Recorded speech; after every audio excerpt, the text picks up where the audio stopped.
लेकिन मैं कहना चाहता हूं जिम्मेदारी के पद पर बैठकर अगर आप जिम्मेदारी की बात नहीं करेंगे तो आपको जिम्मेदार नहीं माना जाएगा। जब मैं सुन रहा था भाजपा के लोगों के भाषण खतौली के विषय में और आसपास के विषय में, तब मुझे उनकी बात पर तरस आ रहा था। मैं उनसे ये पूछना चाहता हूं, अरे आपने गन्ने के रेट पर क्यों नहीं बोला? जब आप इस पूरी गन्ने की बेल्ट में हैं और गन्ने की खेती यहां का किसान करता है, गन्ने के ऊपर आश्रित है। मैं सबसे पहले सबको ये नोट करा दूं कि यहां पर रहने वाली 36 बिरादरियां, 36 कौम,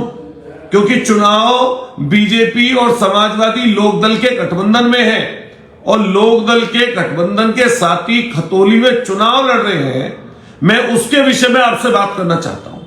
देखिए, टिकट किसका होता है या किसका नहीं होता, कई लोग तीर्थार्थी होते हैं,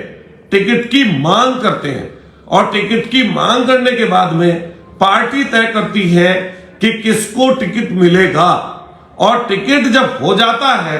तो यह कोशिश रहती है संगठन के लोगों की, पार्टी के लोगों की, कि वो अपनी पार्टी के कैंडिडेट को चुनाव जिताएं। मैं खतौली के लोगों से और आसपास के लोगों से सिर्फ इतना कहना चाहता हूं, क्योंकि मैं भी सरदना से एमएलए बना हूं अभी 2022 में, पिछले 12-14 साल की मेहनत के बाद। तो 12-14 साल की जो मेहनत थी उसकी बदौलत जनता ने और जनता में तमाम जाति वर्ग के लोगों ने हमारा समर्थन किया और लगभग 1,20,000 वोट हमें डाली। तो जो 1,20,000 वोट डली थी वो किसी एक जात की नहीं थी, वो किसी एक मजहब की, धर्म की नहीं थी, वो वोटें प्रत्येक जात के लोगों ने डाली। और जब व्यक्ति चुनाव लड़ता है तो कोशिश करता है तमाम जाति के लोग उसका समर्थन करें, साथ दें। हालांकि जब भी लोग चुनाव जातीय बनाते हैं और भाषण और स्पीच बड़ी बड़ी होती, लेकिन भाजपा के साथियों से मैं ये पूछना चाहता हूं, अरे आप खतौली छोड़िए, खतौली के आसपास की और भी विधानसभाएं हैं, आप लगभग 6 साल से सरकार में हैं। आपको पहले पूर्ण बहुमत, प्रचंड बहुमत से आपको सरकार में जनता ने जनमत दिया, उसके बाद आपको फिर जनमत दिया। अरे आपको चर्चा वहां पर अगर सबसे पहली करनी चाहिए थी नामांकन के मौके पर, तो आपको चर्चा जनता के जुड़े हुए वादों से और मुद्दों पर आपको करनी चाहिए थी। आपको यह कहना चाहिए था कि 6 साल में हमने जनता के लिए यह काम किया।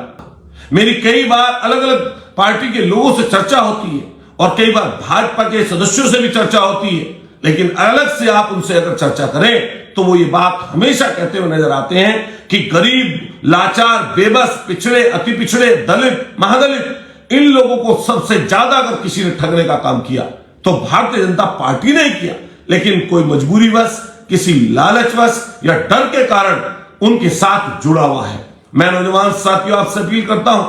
खतौली के लोगों से विशेष अपील करता हूं, नौजवान साथियों इकट्ठे हो जाओ और समाजवादी पार्टी, लोकदल के गठबंधन और जो भीम आर्मी ने भी हमारा सपोर्ट करने का काम वहां पर हमारे साथी का किया है, हमारे प्रत्याशी का किया है, साथ देने का काम करिए। और 5 तारीख को नल के निशान पर एक एक व्यक्ति, प्रत्येक जात धर्म का व्यक्ति निकलकर जाति और धर्म के मजहब से ऊपर उठकर आप लोग गठबंधन के साथी को वोट करें। कई बार लोग बोलते हैं ये बात कि क्या हो रहा है, कैसे होगा, दबाव आएगा, डर दिखाया जाएगा, लालच दिया जाएगा, लेकिन लोकतंत्र को अगर जिंदा रखना है, चौधरी चरण सिंह जी की सोच को अगर जिंदा रखना है, अगर सावित्रीबाई फुले और ज्योतिबा फुले की सोच को जिंदा रखना है, अगर बाबा साहब भीमराव अंबेडकर के सपनों को जिंदा रखना है, तो आपको और हमें सबको मिलकर, इकट्ठा होकर, एकजुट होकर गठबंधन के प्रत्याशी को वोट नल के निशान पर डालना पड़ेगा।